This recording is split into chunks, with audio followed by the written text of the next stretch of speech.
working now? Okay, so good morning to you all. And I hope you had a good night's sleep in your hotel.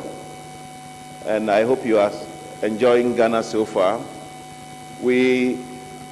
I'm sure Esther will be here later to announce some adjustments in the program. The rationale for the adjustment is to enable us make some time for closing a little early tomorrow so that those who are intending to visit some places in Accra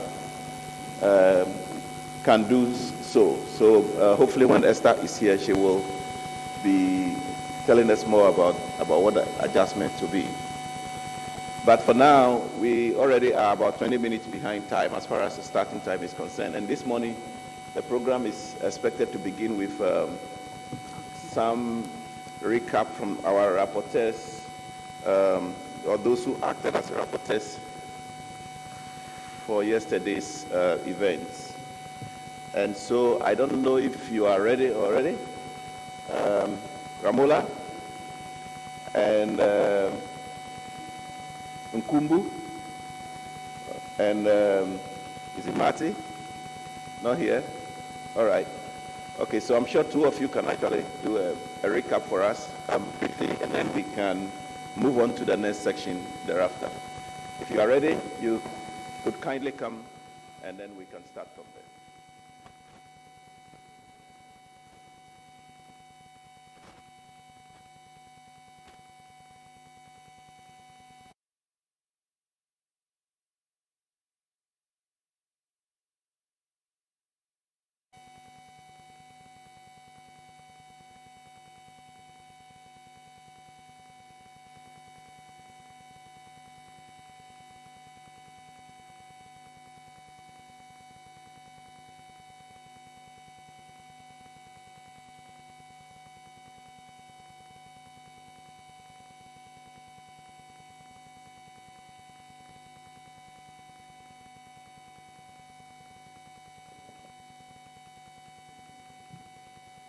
Good morning, friends and colleagues. So I was taking notes for 4 clusters. So there's the Djibouti, Ethiopia, and Sudan group.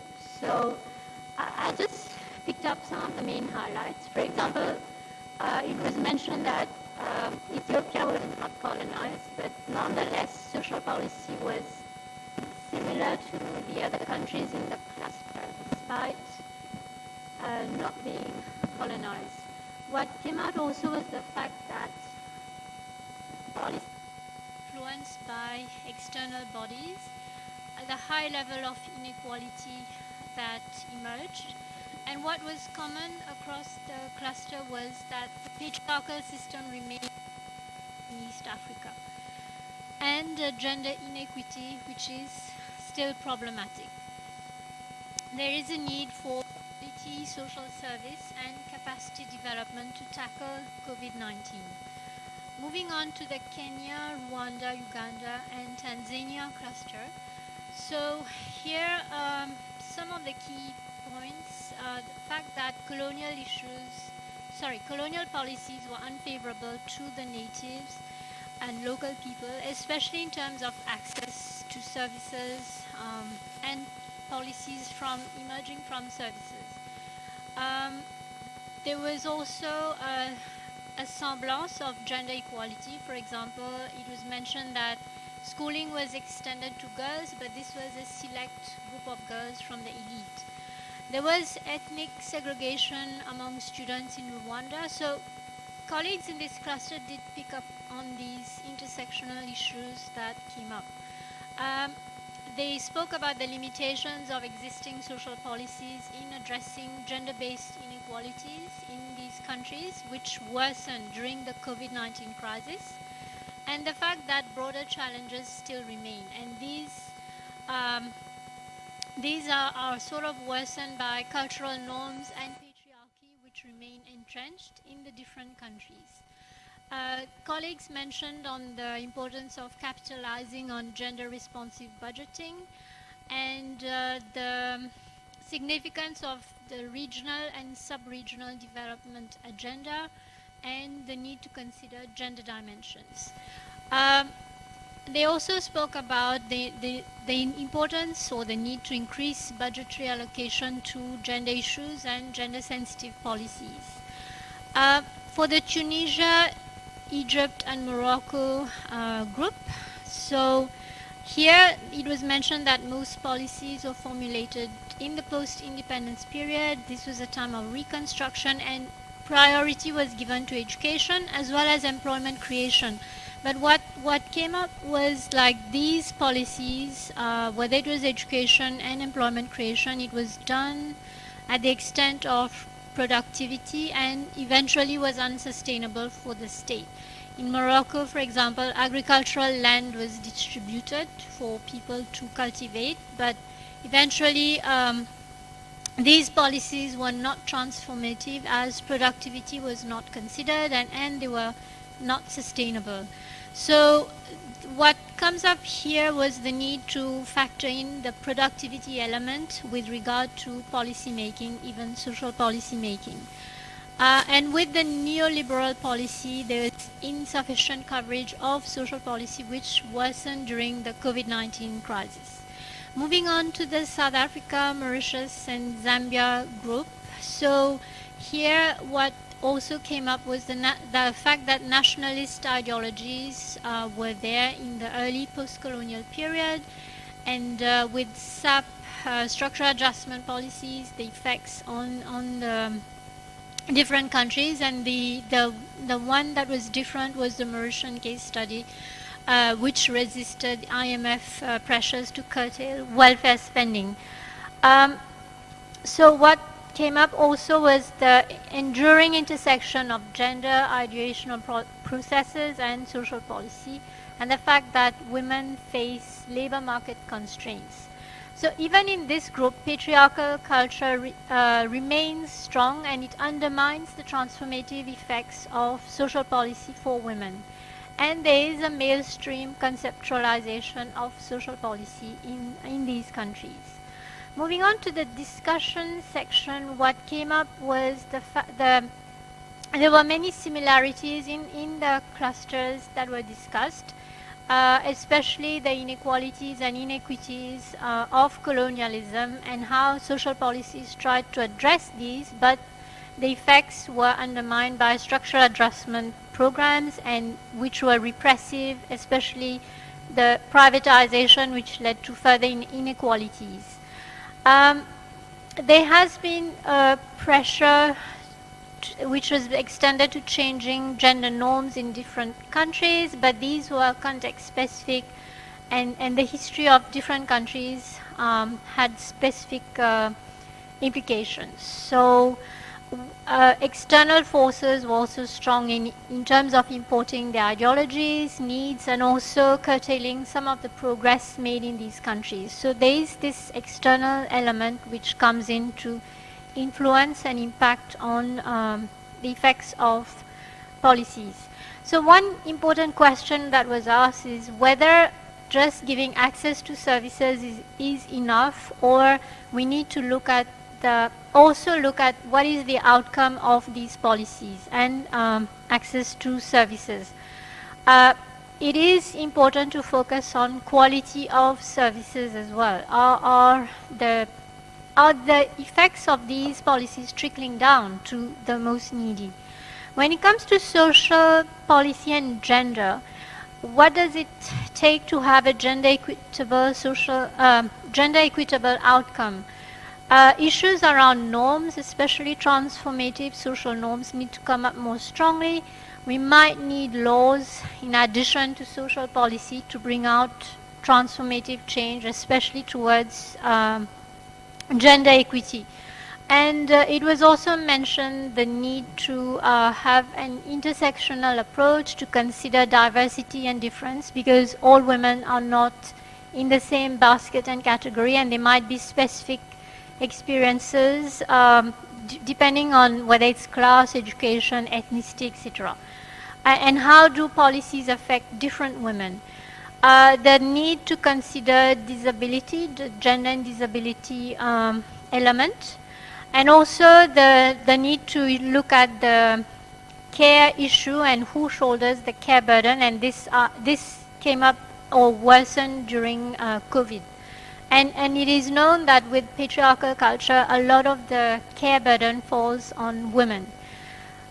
The role of African regional organizations also came up. What role do they play, and how can these the policies of these organizations, they have comprehensive documents, and how can this help to ensure greater responsibility when it comes to the social sector, and the fact that they can play a guiding role towards the implementation of social policy in Africa. The public policy and the role of the state, looking at the reconceptualizing of state building, the social contract and a new legal framework. So these need to be looked into in greater detail. Also, the fact that social policies can be linked with economic and other policies as well in order to be transformative, and I think this comes up in the work of Professor Adesina and the late Professor Mkanda. And finally, the need for a structure of accountability where policies are concerned. That's it. Thank you.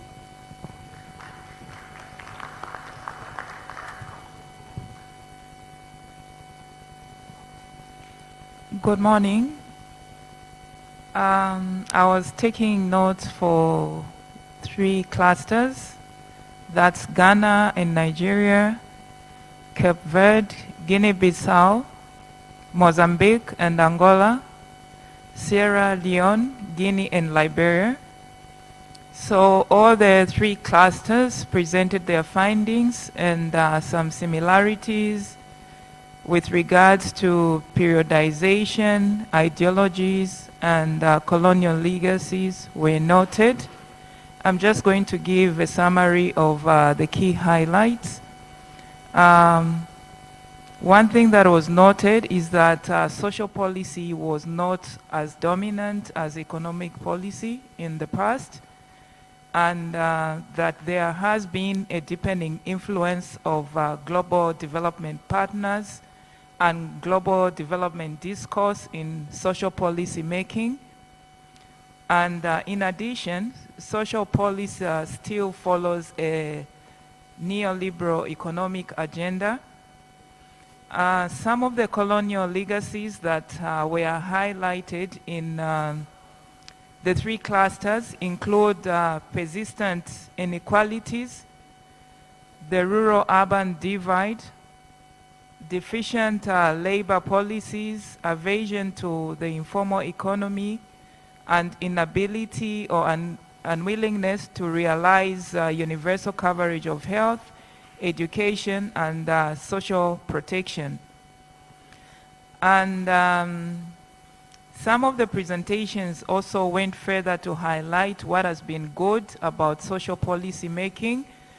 And some of the aspects that have been good included new and inclusive policies that are promoting gender equality and equity, revised policies and legislation, and in addition, there has been adhesion to treaties and international conventions, and there has been also cooperation, increased cooperation with civil society regarding implementation of social policies in most of the countries. Nevertheless, there were some bad aspects about social policy making that were noted, and some of these included fragility of health systems and social aspects of policies, and also the weak implementation of policies and legislation. And after the presentations of the 3 clusters, there were some reflections that were given. And firstly, there was a reflection regarding periodization, that there is need to go beyond the colonial era and see what aspects still persist up to now. Then It was also noted that the transformative agenda and how it has been operationalized was a bit silent in the findings. So this needs to be explored and incorporated. And if the social policies that have been implemented lack this transformative agenda and operationalization, then the project probably could consider exploring this in the next phase. Then is also need to look at the state of social policy in post-conflict situation. For example, did social policy continue? Did the implementation of social policy continue?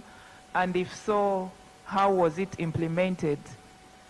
Then a concern was also raised that most of the reports indicated that women still face vulnerabilities, but we need to go deeper and explore how the response of these women, of various groups of women, has been to these vulnerabilities.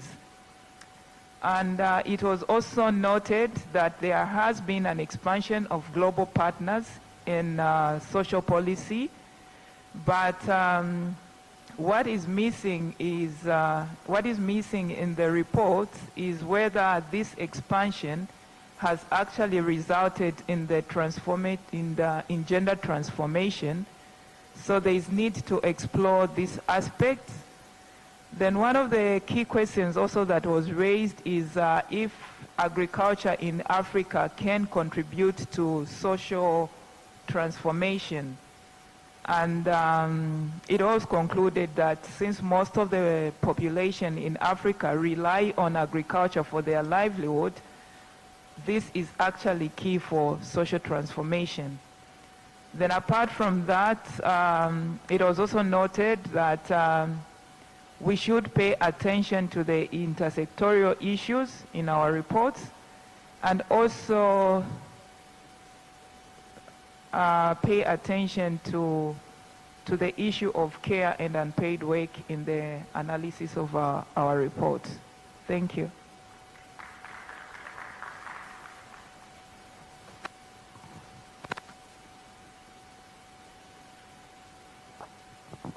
Bonjour à tous.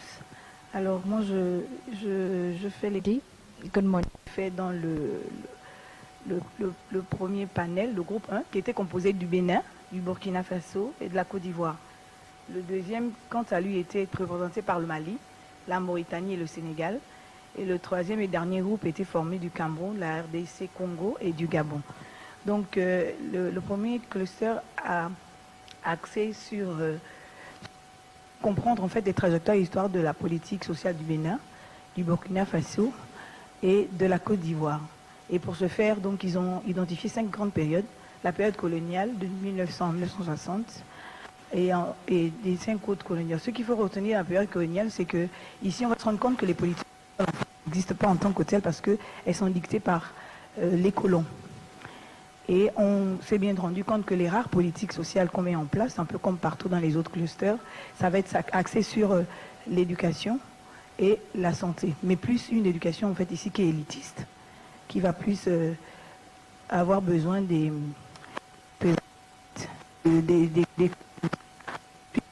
on va parler de la période ils ont appelé ça le soleil des indépendances, où on va se rendre compte qu'il y a une massification de l'école, de l'éducation. Donc en fait une dynamique qui se met en place petit à petit. Et l'autre particularité de ce cluster, on va se rendre compte qu'après les années 60, il y a quand même une divergence au niveau des politiques en tant que telles dans les États. Parce que le Bénin et le Burkina Faso ici, ils ne vont pas avoir les mêmes trajectoires politiques que la Côte d'Ivoire. Ils vont plus aller dans un élan marxiste, ce qui va quand même changer beaucoup de choses.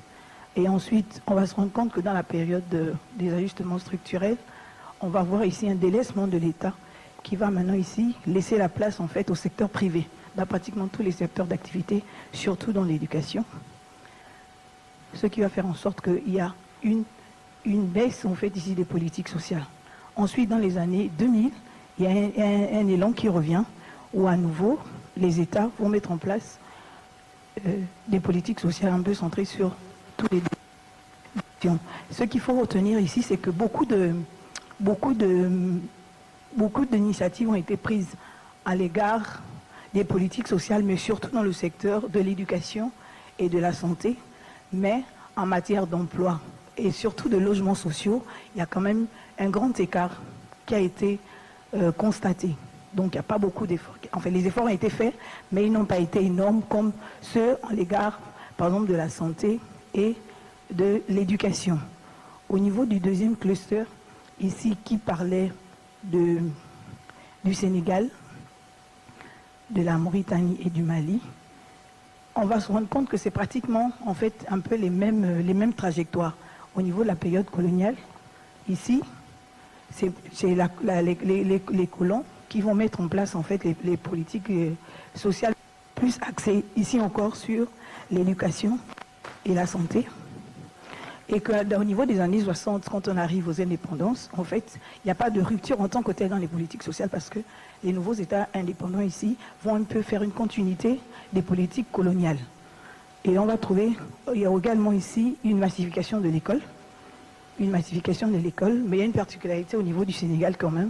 Il y a une résistance parce que même si l'école est installée quand même depuis les années 1800, on va se rendre compte quand même que l'école coranique a encore une place. Et encore une place. Mais ici également, au niveau du Sénégal, on va se rendre compte que il y a une place qui est accordée à l'éducation des femmes. Donc les filles sont mises en avant dans l'éducation. Et il est de même également pour le Mali. On va se rendre compte ici que l'éducation est toujours mise en avant. Mais comme les autres clusters, il y a vraiment une différence au niveau de la politique de l'emploi et au niveau de la politique du logement, qui pose encore quelques problèmes. Donc, dans les années 90, on va se rendre compte avec cette politique de néolibéralisme, il y a un désengagement de l'État. Et ici, on va se rendre compte que c'est le secteur privé qui va prendre ici de l'ampleur. Ce qui va faire, on va constater une diminution des politiques sociales et une espèce d'écart dans la prise en compte des populations. Et au niveau des années 2000, l'État revient. Et même au niveau, par exemple, de la Mauritanie, quelques exemples.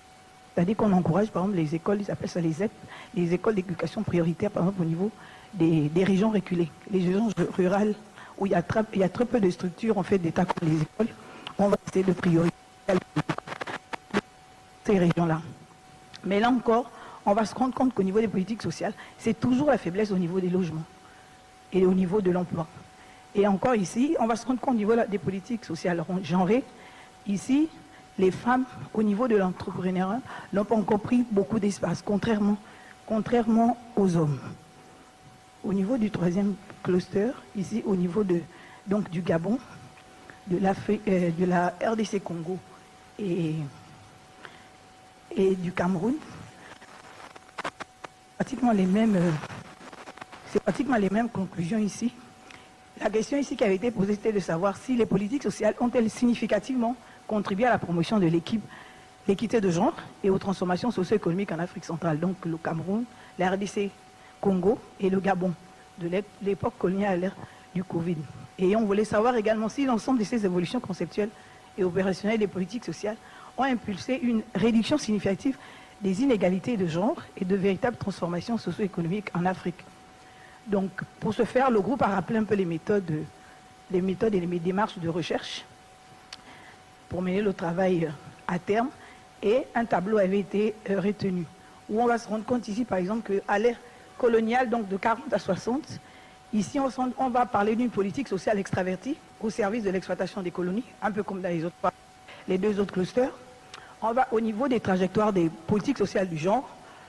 Ici, il y a une hiérarchisation structurelle des genres dans les politiques sociales en faveur des hommes. Donc, il y a très peu de femmes qui sont mises en avant. L'ère post-indépendance, donc 60-80, la politique sociale, on va dire ici, a été traversée, mais elle reste quand même passive, où on parle ici également de contexte d'État-providence, un peu comme dans les autres clusters.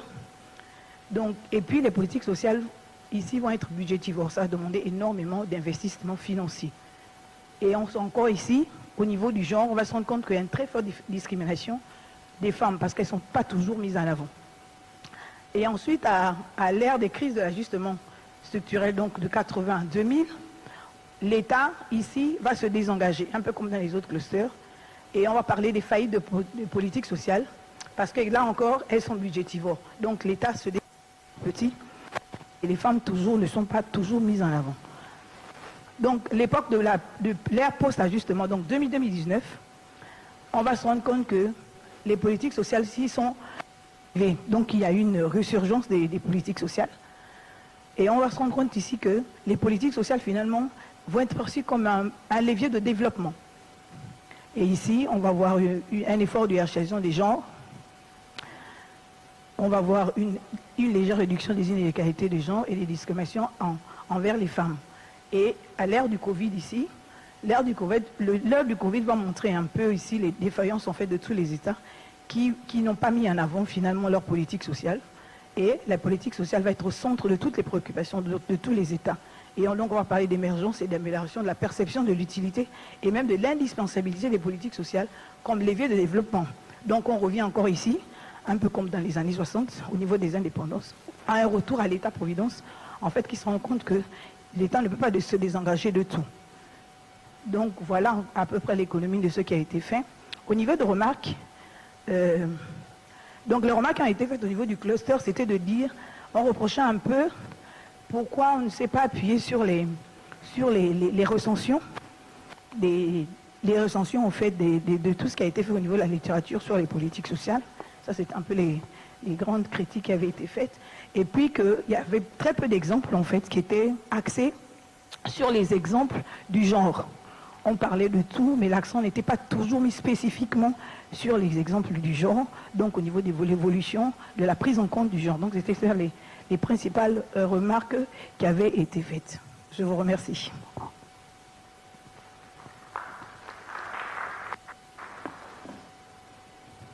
Thank you very much. That was comprehensive, and we are very grateful for your efforts. Thank you.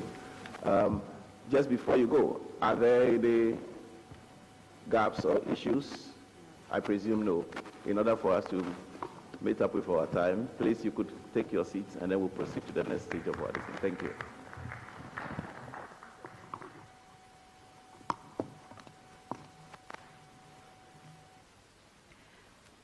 Donc s'il n'y a pas de questions, vous pouvez gagner place pour que nous puissions passer au point suivant à l'ordre du jour.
Good morning, bonjour, bon dia. Nous allons commencer la 4e séance. Et nous avons 15 minutes de retard. Je ne sais pas si on va après profiter des 15 minutes parce que le professeur Nana et le Dr Samuel vont utiliser 15 minutes par chacun pour faire leur présentation. Et on aura 30 minutes de discussion. Donc, il faut aller directement au point. Je suis très heureuse avec le temps et je profite pour donner la parole au professeur Nana pour son exposition. Merci. Vous avez changé? Bon, Dr Samuel va être le premier. Je vous donne la parole. Michael. Okay, so yes, thank you very much. Thank you very much. I am happy you added a new name to mine. My name is Michael, as you all know. So this presentation, which I presume is already going to be on the screen soon, from the folks in the IT section, is intended to give us some kind of an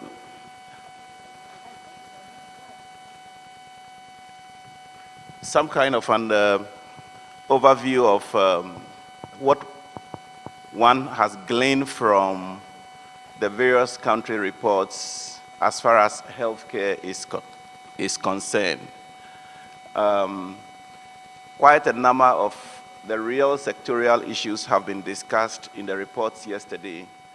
The fundamental question that remains is what have been the patterns, the ideational foundations, and the value propositions that foregrounded what we saw or what was discussed in the various country reports. One thing that is clear is that social policy or health policy, in this case health policy, but to a very large extent the other policy areas in Africa appear to travel in waves.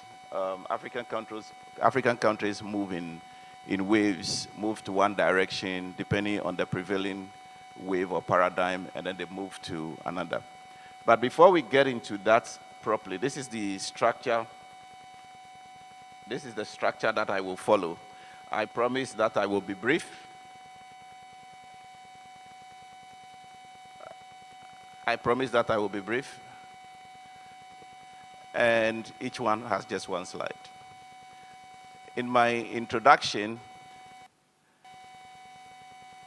basically, I take my starting point from yesterday, where we have observed that major historical events or periods in Africa appear to have made significant impact on social policy making in our various countries. And this largely speaks to questions of normative values and ideologies that foreground social policy. The framing of the role of social policy in economic growth and development, and then the approaches used by policymakers in the design and implementation of social policies. What can we learn from the reports as far as the experience of healthcare is concerned in each of these? And prior to getting into that, what I have seen as far as the state of healthcare is concerned in Africa today, around which we would then go into that which we have already discussed from the various reports, is what you see on the screen. The state of health in Africa today has both good news and bad news. In the last couple of years, there have been some progress in the area of reduction in mortality rates and increases in the life expectancy since the last 20 years or 2 decades. And of course, there have been increase in life expectancy of an average of 5 years, again, within the last 2 decades. Under 5 and maternal mortality rates have equally fallen, and maternal mortality ratio has also declined. We have also noticed decreases in communicable diseases such as measles, HIV/AIDS, and so on and so forth. There is, however, bad news, and behind this bad news are human beings and human sufferings. We still have a huge financing gap in Africa for our healthcare of about 66 billion per year. And already about 22% of what is spent on healthcare in African countries comes from so-called development partners or donor support. Africa has the highest rate of death from various diseases, including tuberculosis, cardiovascular, and diarrhea. We also have the highest rates of death from HIV, malaria, and the lowest life expectancy in all the regions in the world. We also have the lowest capacity in terms of being able to deal with communicable diseases, and 85% of undiagnosed diseases, including diabetes, are estimated to be in Africa, with about 40% of children under 5 years of age classified as undernourished. Public expenditure is less than, public expenditure on health in sub-Saharan Africa is less than 5.2% of GDP, and this is expected to decline further. So these are very serious concerns. But how did we get here? How did we get here across time? We observe already that in the colonial period, health policy was not about promoting the well-being of the indigenous population, but essentially was about empire building. And being about empire building, policies that were designed and rolled out were limited, were discriminatory, mostly racial, but we also saw in Liberia where it was, the free slaves discriminating against the indigenous population. And then it was also minimalist. Being an empire building project, it essentially started with missionary activities, and later on the colonial administrations got involved. For the missionaries, healthcare was a means to evangelize and win new converts to their faith to a very large extent. And if you go into the archival material, you see that in some cases, missionaries were given strict instructions to only attend to the health needs of people, only if they were sure that those people so healed or cured will become one of their converts. Later, when the colonial governments got involved, as I indicated earlier, and as we've seen in several of the reports, both Francophone, Anglophone, and the others, it was very limited to individuals who work in the colonial service and very discriminatory. And in some cases, it was also seen as an opportunity to use samples from Africans to undertake scientific tests to understand the kind of diseases and illnesses that were found within the continent. And so there was an element of bioprospecting where colonial officials, particularly medical officials and scientists, traveled across the continent to basically gather samples, blood samples, to test and understand the sicknesses or the diseases that afflicted people. That trajectory changed from empire building to nation building, starting from the late 1950s to the 60s, where many African countries gained independence, and we've seen this in the reports from Tanzania, Uganda, Zambia, Rwanda. We've seen it from, the Mano River Union and our Francophone reports as well. Irrespective of the ideological standing of the leaders who led the territories to independence, the overriding objective was to provide health care on a universal basis. And this was largely for a number of reasons. One was because they were quite aware of the fragile nature of the states that they had inherited, mainly multiracial or multi-ethnic, and the possibility of competition over national resources. But more importantly, they also inherited territories that they needed to build into new nation states, and that requires building new citizens. And healthcare and health provision in universal form became one of the means by which that provision was to be undertaken. So here, the state was heavily involved. The new governments were heavily involved in construction of hospitals, training of healthcare officials, expansion of facilities, and making sure that public health educations were undertaken. There were no out-of-pocket payments as such, as governments took on the responsibility. Of course, the intent was to make sure that healthcare, as an instrument for nation building, is available to all. We do know, however, in reality that unavailability of facilities and limited number of healthcare professionals made it impossible for some to access healthcare at the time, or to depend, made it only possible for some others to depend on healthcare as to depend on alternative healthcare, which was the indigenous practices at the time. The period that was described in the reports as the structural crisis and structural adjustment period. In that period, healthcare was framed as a market commodity, one that should be bought on the market. It wasn't any longer seen as one of public service, but was seen as a commodity that people should be able to buy. And so it was based on fee for service. Health services from lab work, consultation, and all the various aspects became available for sale. And so individuals who had health-related issues, who go to hospital or any health facilities, were expected to pay out of pocket. In effect, health was commodified, and access became available only to those who had the ability to afford. The period witnessed rapid commercialization and privatization of some public hospitals and also aspects of healthcare provision. And by extension, it also experienced rapid reduction in the role of government and government spending on healthcare. And so it was also a time when, because of healthcare being seen as a commodity, the enabling environments for private sector participation, private hospitals, private clinics, private labs were created. The enabling environment was created for them to be able to strive as well. Then beyond that, we move into the 1990s.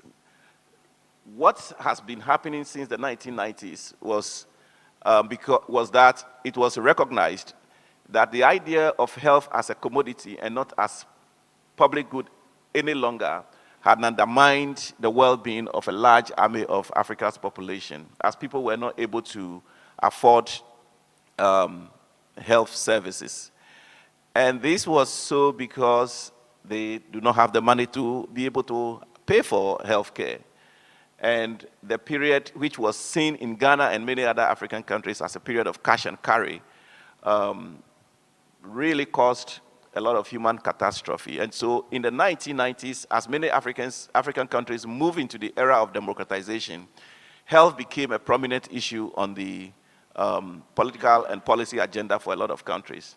And political elites realized immediately that if healthcare remained as a commodity and not as a public service, there was the possibility that they would not survive elections. And so health became a major part of political campaigns in many African countries.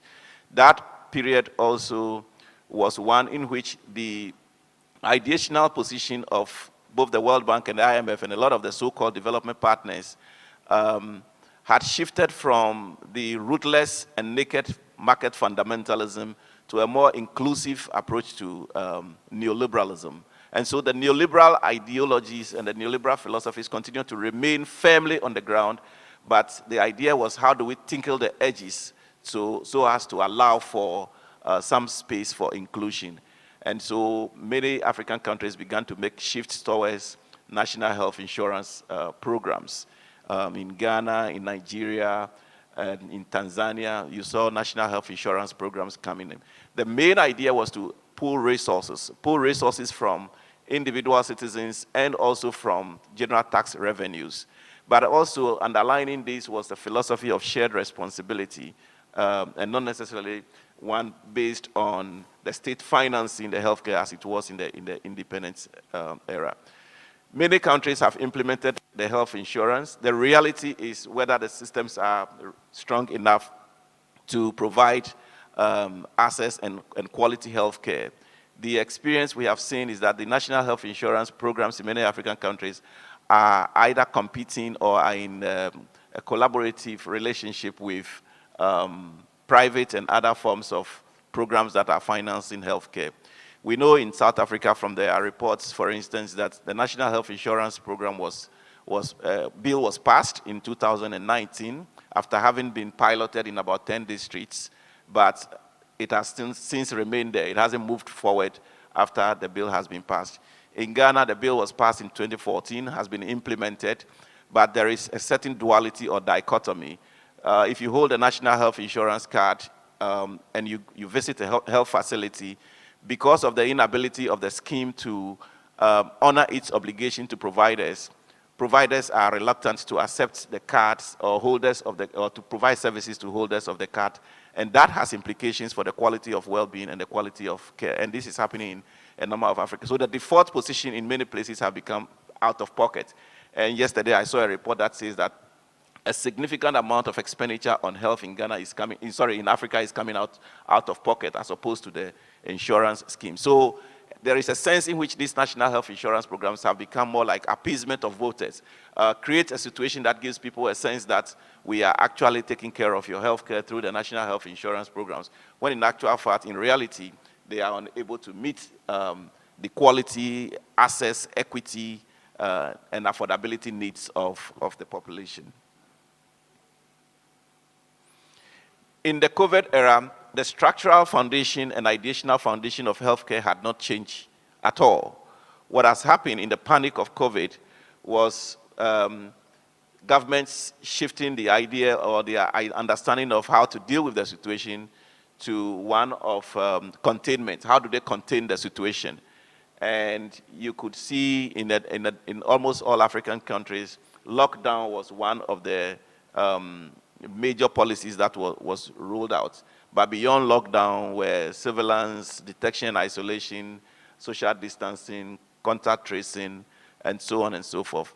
Now, it is also imperative to understand that the lockdowns themselves also produce a lot of adverse effects or had adverse implications, not only for health, but also for the livelihood and well-being of people in many African countries as well, especially for those who make their living and their economic activities in what we usually describe as the informal sector. And so broadly, you will see that this is not really a period. This is just a pandemic within a period. And so there hasn't been any major ideational shift. The shift still remains. But it also exposes the weaknesses in Africa's health infrastructure or health architecture as it stands now.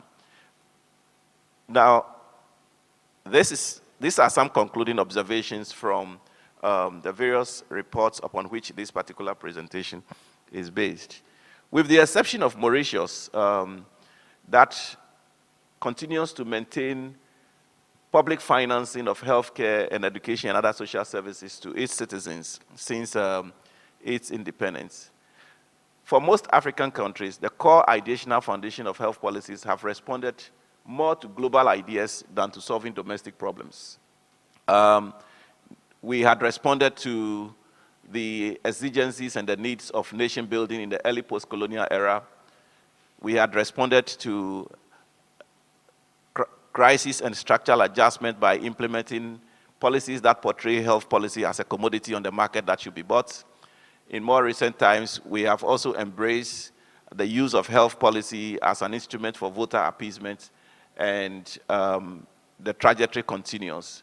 There are real domestic issues that affect human health that have not been really addressed by the African health system. Now, the approaches to healthcare in Africa also remain largely more about disease management as opposed to the provision of health services. So in many of the health systems in Africa, as we have seen, issues about providing basic education in terms of public health and services to the citizens are missing. People only have contact with healthcare when they are actually sick or when they actually need health services. Whereas in a real good and transformative healthcare system, people should have knowledge of potential problems in terms of diseases and illnesses.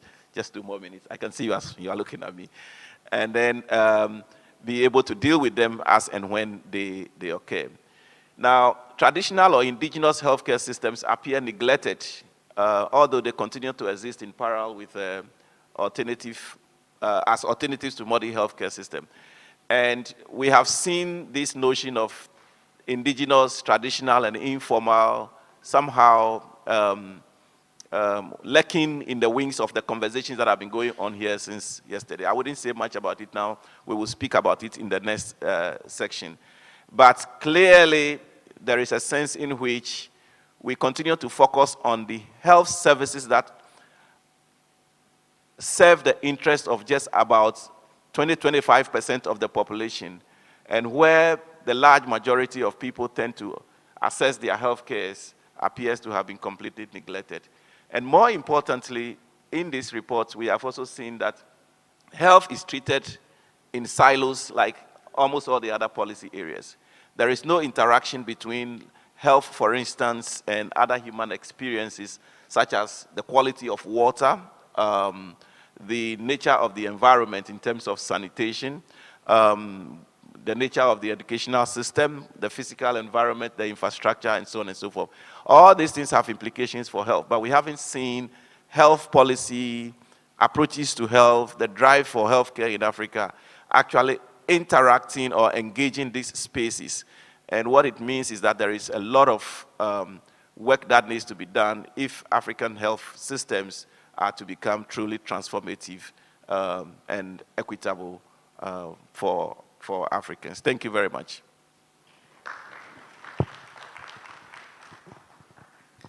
Merci beaucoup, Dr. Michael. Je suis désolée. Je vous donne la parole, professeur Nana. Nana qui va parler sur l'éducation. Merci.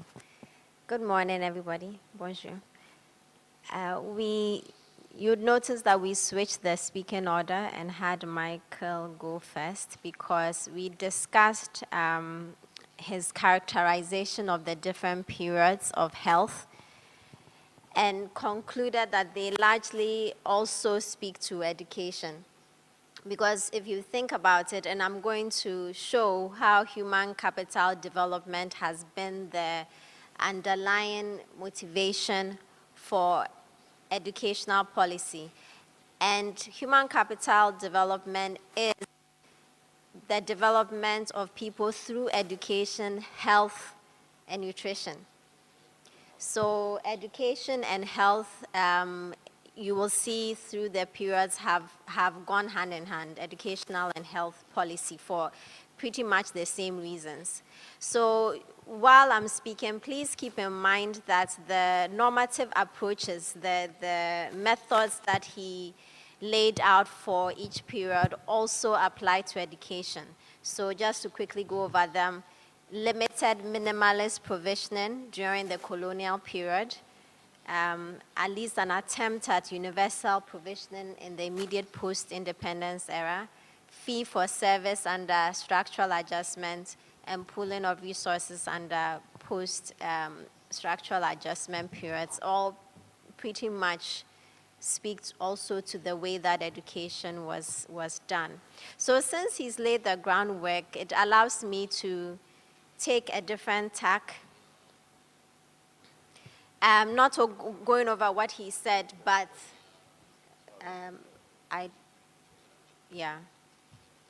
Am I controlling it or somebody else? I am, okay, because I didn't touch it before. It allows me to speak to the motivations and goals that are specific to education, and also to think about the extent to which they can be said to be transformative. So yesterday we were reminded that we shouldn't ignore the fact that something was going on before the colonial period. So just wanted to point out that from the pre-colonial times, so I don't say in pre-colonial times because traditional education still runs alongside everything else that we did later on. So from the pre-colonial times, we had traditional education that was functionalist. So this was moral, practical, vocational education to help people to fulfill the roles that they were assigned in society for collective progress. So whether you are being trained in the performing arts like drumming and poetry, or craftsmanship like goldsmithing or boat carving, or hunting, fishing, priesthood, chieftainship, all of this involved education. And for some of these roles, some of these specializations, it involved intensive and formal instruction. So that's why I've avoided saying informal education. Some of it was very structured, formal, supervised by trained specialists over several years. Now, education at this time was universal in the sense that everybody would go through some form of traditional education, and collectively provided and resourced. And the idea was that it would raise the status of the individual beneficiaries. But as I said, it was primarily an investment for collective social progress. Now, in colonial times, you had Western education that was much more instrumentalist to support a civilizing mission and the colonial enterprise. And as Mike has said, it was restricted, targeted, was very clearly for the purpose of, sorry, I can't read my own thing. Restricted to certain persons by gender, region, ethnicity, or proximity to the colonial enterprise, and also to certain areas of knowledge and skills that were for the colonial enterprise, for the purposes of, as Mike said, empire building and also resource exploitation. And at the time, it was both publicly, in a very limited way, funded and mostly privately funded. Now, in the post-independence period, and I'm talking about everything that follows from after colonial rule to now, it's still very instrumentalist in having a human capital development goal. At some point, it was also intrinsic, maybe in the earlier period, where there was a sense of this will make people's lives better, and education is inherently good. But it was mostly education will help nation building at the top, and then later on it was like development, and now let's be clear that it's mostly about economic growth. It was at some point universal in aspiration and at some levels, and to an extent it still is, although maybe just for primary education, and then it's much more variable at different levels.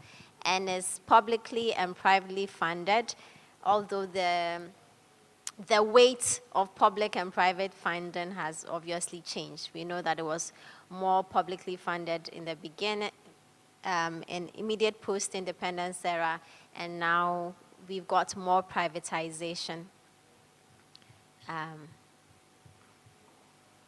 Okay. So this is my characterization of sort of the sweep of things from pre-colonial to where we are now. I want to just compare two sort of extreme periods, so the immediate post-independence and where we are now, and just talk about the extent to which we can think of education as being transformative. So in the immediate post-independence era, and for that nation-building agenda, education was seen as the master determinant of all aspects of change.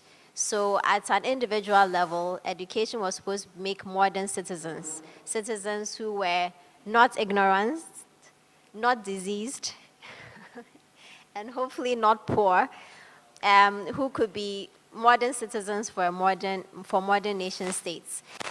And people bought into education, I mean, as a means of social, political, and economic advancement. Now, at a national level also, as a part of a nation-building agenda, education was seen as very important to modernize nations, to bring them into a modern, economically developed, socially developed era, and also to bring them together as nation states. So if we think about for a lot of countries in most post-independence, was it transformative? If we are using the functions of social policy that we've borrowed from Thandika Mkandawire and Jimmy Adeshina, and which we are using for our project, you can see that educational policy had a purpose to provide for productive functions, by given skills needed for an industrializing developing country.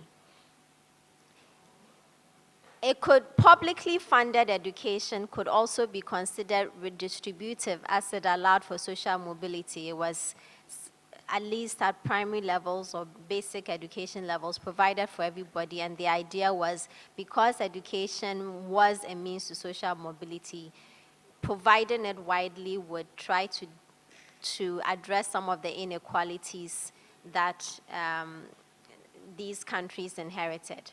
It obviously had a social cohesion function, as I said, because it was a way to inculcate children into the values and identities associated with these new African nations and with a loyalty to the nation state as opposed to with an ethnic group. I would say it also has some protective functions because it provided people with basic literacy and perhaps basic vocational education that would give them skills to be able to operate in the new economy that we had produced. It didn't have reproductive functions. It didn't pay attention to the reproductive functions as much, the care work with the work of social reproduction, which, as we all know, mostly falls on women, because it was very discriminatory towards women in terms of both the content and access.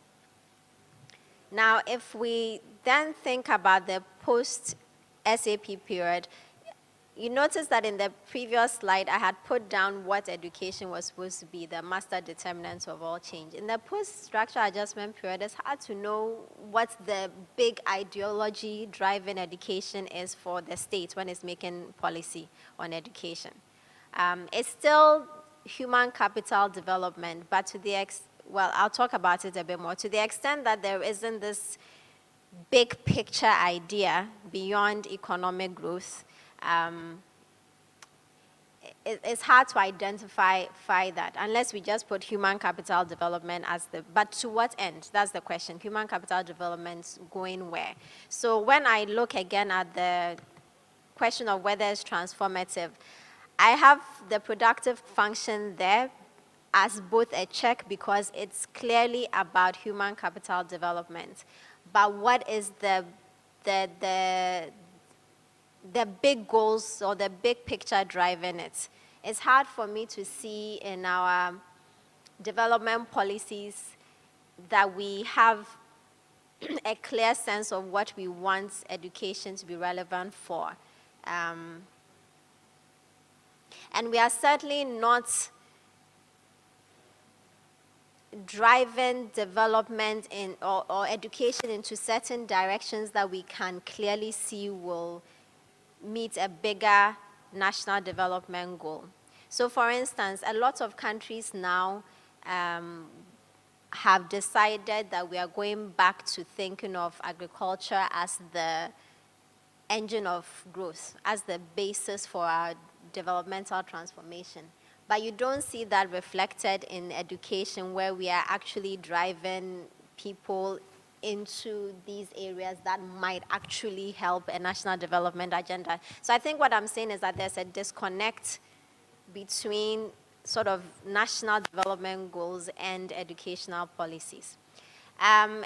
It's a little harder to say that it has redistributive functions because we can all see that the ability of education or formal Western education to give you social mobility has lessened over time. And there's a lot of research that shows that it's harder to get by. It's hard to get as far as you could with education before. Akua was here yesterday, and she and Georgie Shikata, our PI, have a really interesting study that looked at generations of women.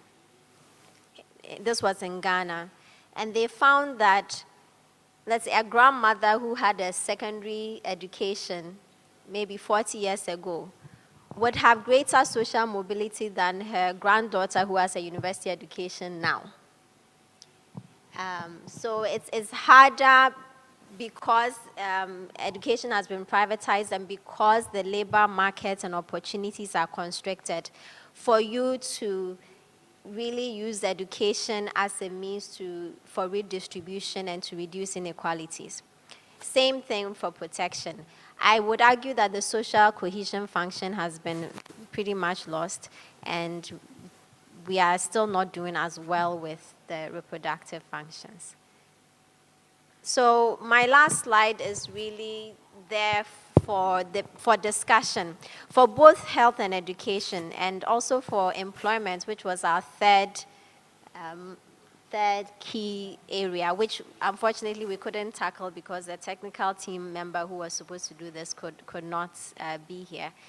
But what Mike and I both decided would like for the discussion is for us to think about how health and education could be transformative. This is what we want to be doing for the next phase of the project, and we thought this would be a really good start to it. Obviously, all of you have said, and we have echoed, that there are a few areas that we have to think about. One is addressing inequalities. In both health and education, you can see that there's some kind of segregation. We have plural systems, formal and informal, and some people have more access to the formal, which tends to be a little better, and some people primarily have access to the informal, which we have left alone. So one idea for transformative social policy is how we kind of integrate or merge these two systems. And that can mean either supporting what people do informally or finding some ways to formalize it. And this is something we have to think clearly about, because formalizing things is not always the best way to go. We also have to think about inequalities of access and outcomes. I think in education it's really important to talk about outcomes. A lot of African countries on their own, or because they've subscribed to the MDGs and SDGs, are very serious about measuring access, how many children are going to school.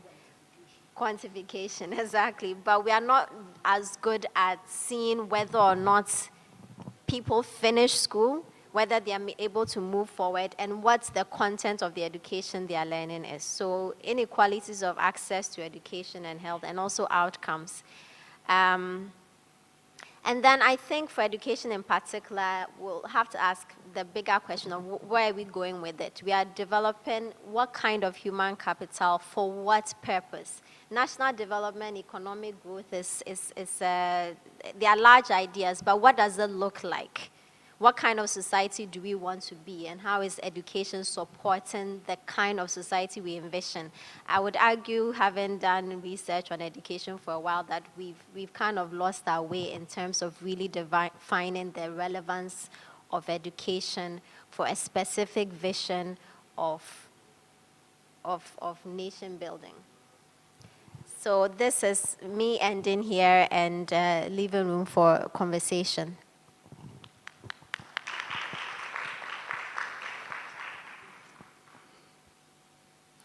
Merci beaucoup, professeur Nana. C'est vrai que les choses ont changé avec l'indépendance, mais on a continué avec plusieurs défis. Et on a eu deux réflexions très importantes, plusieurs choses, beaucoup d'interpellations. Et comme on n'a pas beaucoup de temps, je vous donne la parole, qui va être la première. OK.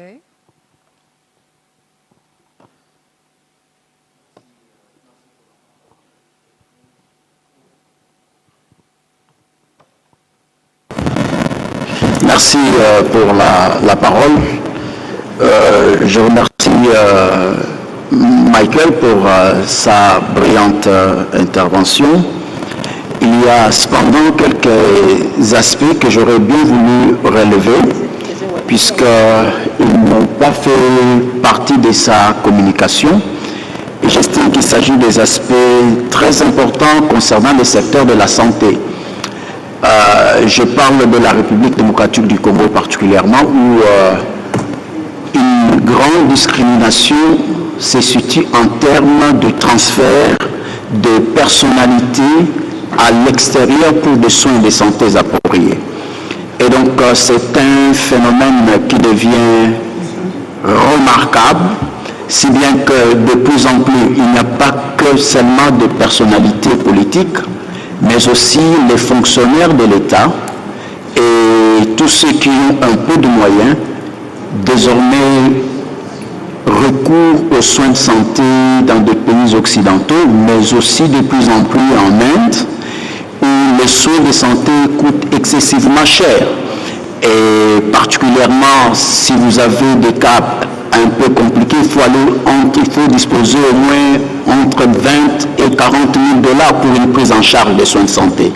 Et quand vous essayez de comptabiliser toutes les personnalités qui vont à l'extérieur pour se faire soigner, nous pouvons remarquer que les pays africains dépensent énormément d'argent quant à ce qui concerne des soins de santé à l'extérieur. Donc c'est un aspect que j'estime que nous devons relever. Deuxième aspect, c'est par rapport aux produits pharmaceutiques. Je constate, quant à ce qui nous concerne, un envahissement des Indiens dans le secteur pharmaceutique. Et sans me tromper, les dépôts pharmaceutiques des Indiens chez nous sont détenus, disons, les Indiens détiennent à peu près 80% du secteur pharmaceutique en termes de dépôts, de livraison, d'importation. Ils ont, je dirais même, le monopole dans une certaine mesure. Et ils deviennent si puissants que l'État est obligé de travailler avec eux pour la distribution, l'importation, la distribution des produits pharmaceutiques. Et donc c'est un aspect aussi important, et sans compter entre-temps les bandes qui viennent avec des médicaments contrefaits, et cela a un impact réel sur la qualité des soins de santé. Et le troisième et dernier aspect par rapport à mon intervention, c'est le retour en force de la médecine traditionnelle.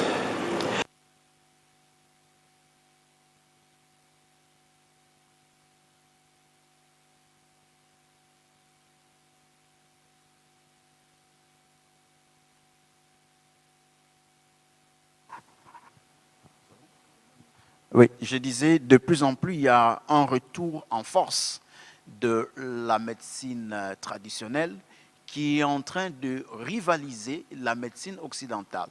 Et cela s'explique tout simplement par le fait que la médecine occidentale coûte de plus en plus cher, et en traitant, la médecine traditionnelle coûte moins cher, mais la campagne publicitaire médiatique qui entoure désormais la médecine traditionnelle et le résultat entre guillemets positif font que de plus en plus les gens recourent à la médecine traditionnelle.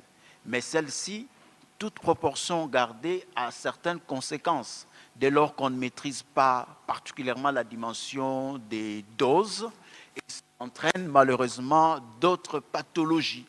Et pour moi, je considère que ce sont des problèmes fondamentaux que l'on peut prendre en compte dans le secteur de la santé. Merci.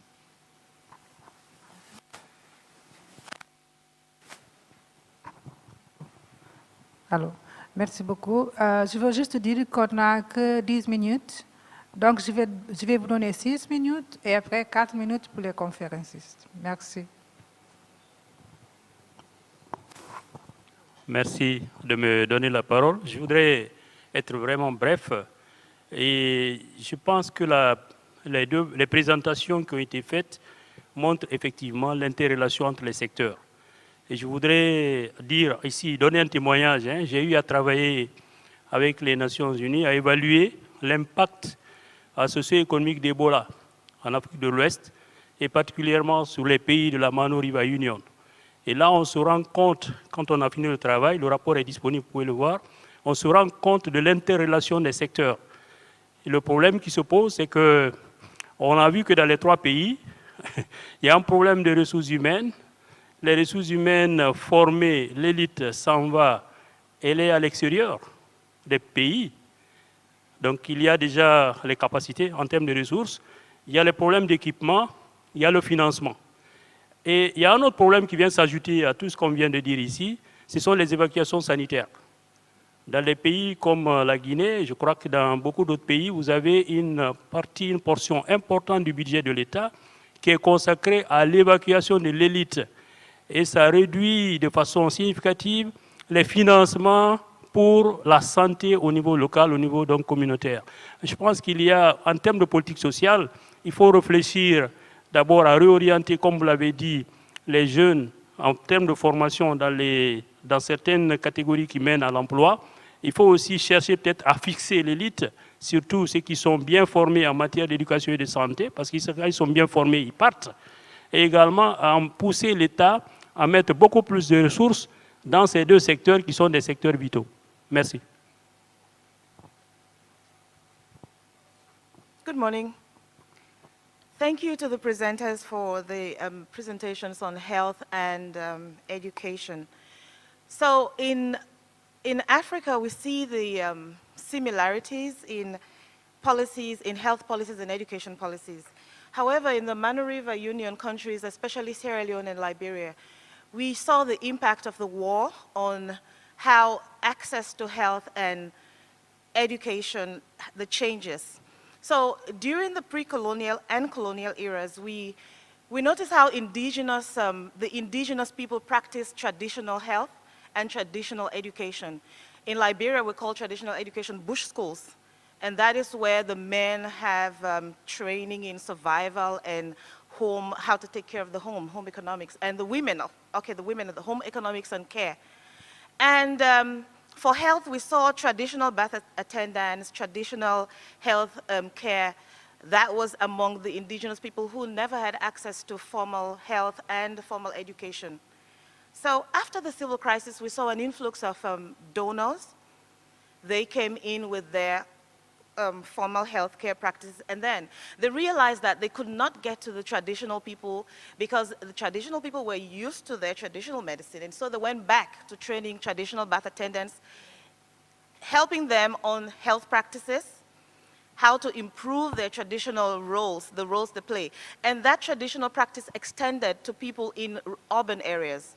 And we see how with the expenses in healthcare practice, access to health, for even people in urban areas, we see how they're going back to traditional medicine. So we have to take a look at how we interpret our policies, whether we are going to lean over onto formal healthcare or we just link formal and traditional healthcare practices. And also bush schools or traditional schools.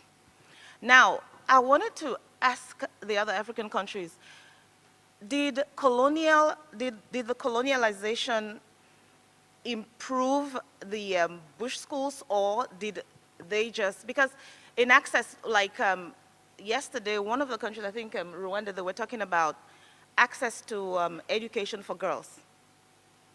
During colonial eras, there were only access for rich girls from rich homes, from rich families. Whilst in our region, it was actually for, like in Liberia, it was for the Americo-Liberians and the Congos. They had access to education, whilst the indigenous, to formal education, whilst the indigenous had access to rural education. And then now we are striving to get the indigenous to come back, especially the girls, to come back and access formal education. What is the role that colonialization played in gender disaggregation in access to education? So we can discuss about that. Merci. On a 2 personnes à gauche. Je ne sais pas si on a quelqu'un à droite. OK. 3 personnes. Carmelis? OK. Merci beaucoup.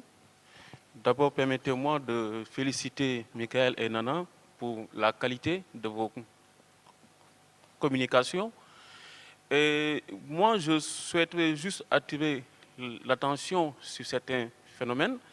Donc, d'abord, par rapport à l'éducation, si je prends aujourd'hui le cas du Sénégal, il est vrai qu'il y a des efforts majeurs qui ont été faits par l'État du Sénégal depuis les années 1990.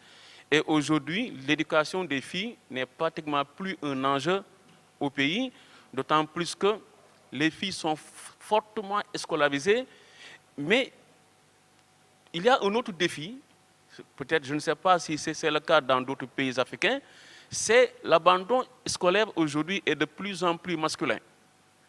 Donc, est-ce que le fait de porter toujours l'attention sur les filles à l'école, le maintien des filles à l'école, il n'y a pas une politique désavantageuse à l'égard des garçons?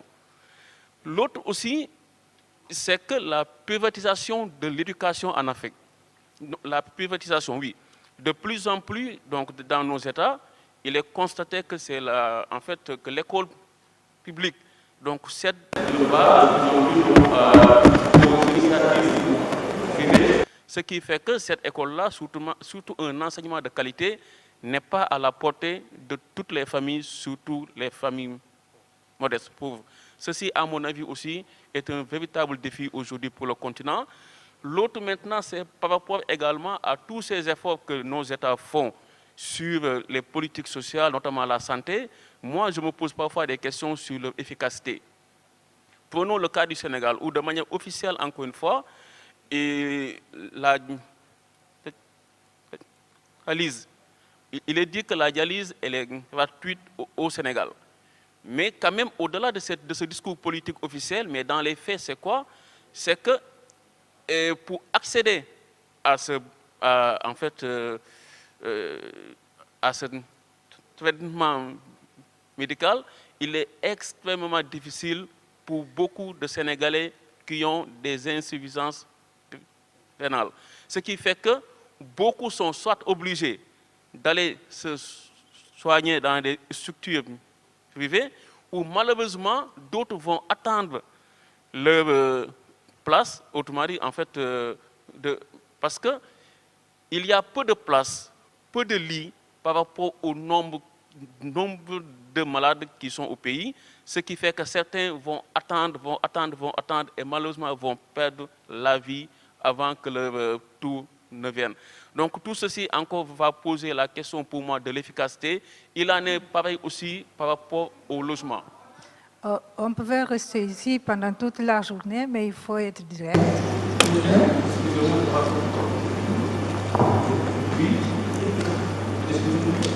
Yeah, it's too long. Okay, so you are 8 minutes into the next work. Thank you.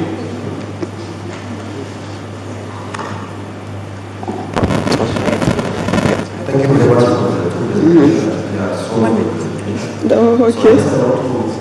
I like some points that from the experience of my country. So I think the first point is, until right now, what I could see in my country and other countries, the misconception on relating the public health to the public policy. I think this is the first problem, that because when it comes to this, I think also we think about the implementation of the policy at country level. Sometimes some issues they are not tackling from the perspective of the public health and be incorporated in the public policy. Also, I think the model of the many countries in Africa, and especially in Sudan, for example, that is still we are not tackling the public health and even the education take it from the perspective of the welfare to the well-being, which is, I think this is very important, that if you are thinking about formulating our policy, so you are speaking about the human capital development. The human capital development is not approach of the welfare, it's approach of the well-being of the people. So sometimes we are facing a problem, like we have a huge debate about the female circumcisions. Until right now, we are not succeed to push the issue of the female circumcision as a gender issues from a social norm perspective, because it's restricted to speak about it as a reproductive issue, reproductive health issues, which is that also it can be self-solving the problem, specifically in the enrollment of the education, because we have like 3.6 dropout of the schools, and most of them they are females, so facing the problem of the circumcision. The last point, I think also it's the financing the public health in our countries. Still we have the dilemma of it is a welfare money or a taxation, or we stick to the tax morals as a part of the public service delivery, since that is still in our country 30 years before, is still the budget allocated for the education and health is less than 1% of the national budget in Sudan. Thank you very much. Merci.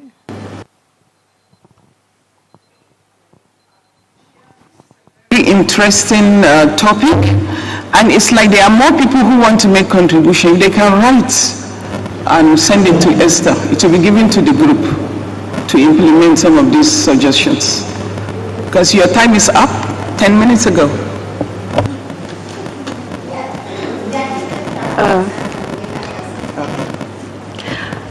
Je tiens tout d'abord à remercier Dr Nana et Dr Michael pour leurs interventions très intéressantes. J'ai juste une petite remarque à ajouter pour faire le lien entre les politiques sociales en termes d'éducation et les politiques sociales en termes de santé. C'est que, à mon sens, les politiques sociales en termes d'éducation sont très importantes et elles forment la base des politiques sociales parce que c'est elles qui permettent de former le capital humain, donc de former une main-d'œuvre qualifiée pour les nations et donc de les faire évoluer, de créer de la richesse. Et on ne peut pas parler d'une politique, par exemple, de santé si on n'a pas de bons médecins, si on n'a pas formé de bons médecins. Il ne s'agit pas uniquement d'avoir le matériel donc, pour les hôpitaux, il s'agit aussi d'avoir des médecins bien formés dans le pays pour parler d'une politique de santé. Voilà, c'est tout ce que j'avais à dire. Merci.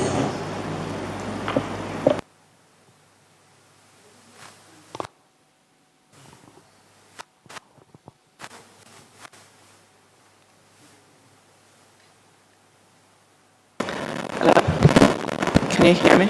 Yes. Okay. No, I want to repeat what everyone has said. I think that the points that were made and the connections that were made by both were extremely interesting.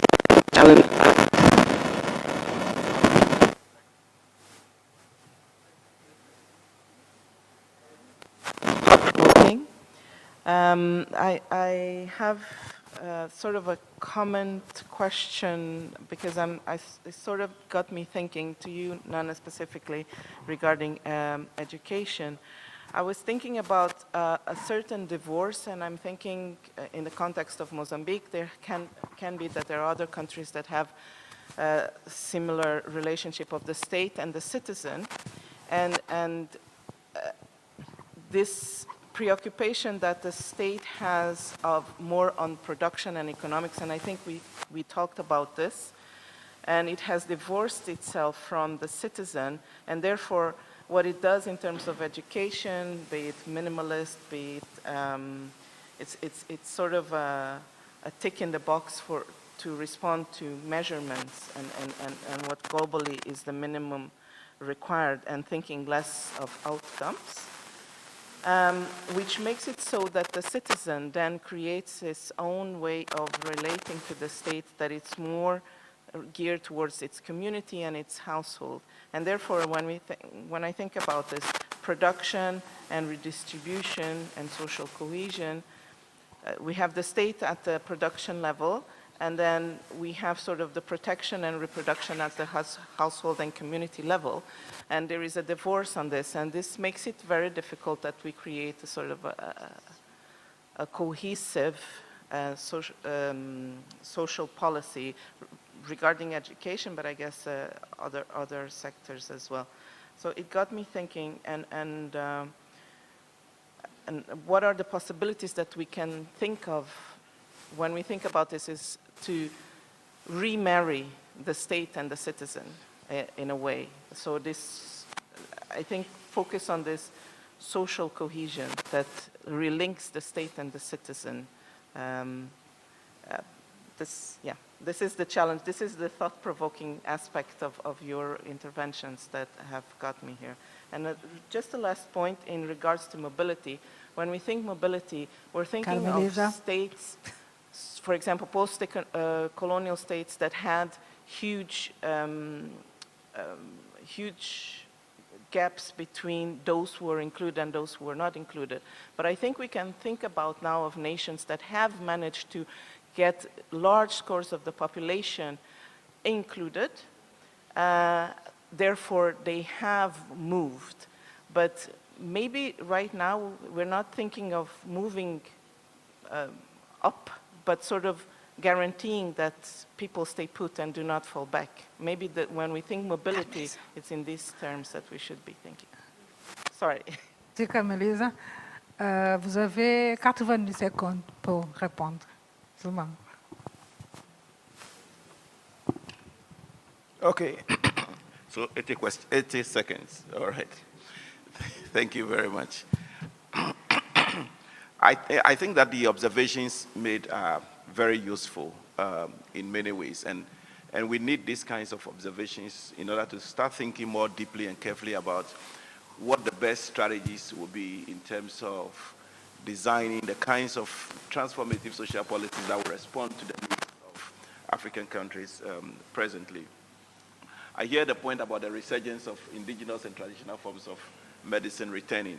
There is a sense in which that resurgence is welcome, but there is also a sense in which it's clearly a demonstration of the failure of the states to really meet up its obligation to the citizenry. And it is unable to do that largely because of what Kameliza's point was about, which is that since the 1980s till now, there have been a crafty divorce of the state from its citizenry. The citizenry became very vulnerable, and in that vulnerability, citizens are forced to reconfigure their relationship. And as we will see in perhaps the next section in the presentation on the informal sector, you will see that citizens now begin to kind of reconfigure and re-rally within informal sector spaces to protect themselves or to provide for themselves, which leads us into the point of what the relevance of the modern African state is as far as the well-being of the citizens are concerned. Most of the points are things that I believe we can discuss later because of time. But a question about boys dropping out of school is also very interesting. In the early post-colonial era, at least in Ghana, in Ghana's case, there was a policy that prevents boys from not going to school. I mean, the school is mandated to send kids to come and get you from home and bring you back to school, and you are disciplined and you stay in school. Now, the thing about that, there was a deliberate, decisive decision to keep everybody, to keep the school system inclusive and make sure that truancy and laziness and other things that could make people become dropouts later on are dealt with at an early stage. That was because there was a deliberate nation-building agenda. Now, and I think as Nana had said, starting from the neoliberal era, it is difficult to see what exactly the overarching agenda really is. There is a sense in which it's about creating market society. But creating market society to what end and for what? Does it mean that the nation building no longer matters? And I think these are issues that we need to engage. More than 80 seconds. Thank you. I found all the comments really interesting. I appreciate the points about what happens in countries that have unique events like wars happening in them. And certainly in developing a paper out of this, we'll have to talk about those nuances because we did broad strokes, but clearly there are differences and exceptions and peculiarities that we need to address. I'm all for policies that address all kinds of inequalities. So if there's a problem with boys falling out of school or not being as well represented at some levels, we certainly should pay attention to that. I do want to point out, though, that just because girls are being enrolled in school at the basic level doesn't mean that there is equality of access across all levels, and it doesn't mean that there's equality of outcomes. I think our colleague from Sudan talked about dropouts. So you get girls in school. In Ghana, for instance, our enrollment, gender parity index for enrollments in primary education is very high for girls. And then as you go up the levels, they drop out. So by the time you go to university, it's falling right down. So I don't think we should be glib and say we've solved the gender inequalities in education and we can now move on to other things. I appreciated the comments about the link between education and health and Kamaliza's very thought-provoking comments about who is doing which function of social policy at what levels, I thought was really interesting. And then the point about mobility also. I think you're right about there's a concern about people not dropping back into poverty, but I also argue that there is still a social mobility need because there are still many people in rural areas and really who fall within poverty lines for whom having some kind of a good life is still aspirational. So I think it's like both things that we need to do. Make sure that people who've made advancements are not regressing. Because the example I gave about a grandmother who's fought hard to have her daughter go to secondary school or university, and then her granddaughter, and then finding out that all of that investment is not yielding as much, and that granddaughter might be in danger of not even having a job. It's certainly serious, but I'll still argue that there are still many people for whom this is even far off and they haven't gotten there. So social mobility is still an issue. But thank you for those really thought-provoking comments. Merci beaucoup. Merci pour cet honneur d'être parmi vous. Je vous remercie. On a dépassé que 7 minutes après 1 heure, mais on est en retard. Esther, pause déjeuner? Yeah, so we wanted to find out from you. We were ambitious today, but I think we started late. Do you want to have snacks now for... Yes? Okay. But for a limited time, please, and then we'll come back and then we'll have the presentation by the postdoc, and then we'll have the... Is that okay? Okay. Then we'll have the second fuller section a little later. So let's have a shorter snack break so we can come back. All of this is in interest of getting you out of here early tomorrow so you can go and have a bit more fun. So we'll take our snacks now. Thank you very much. Thank you, Kamaliza. It was a tough job, but thank you very much.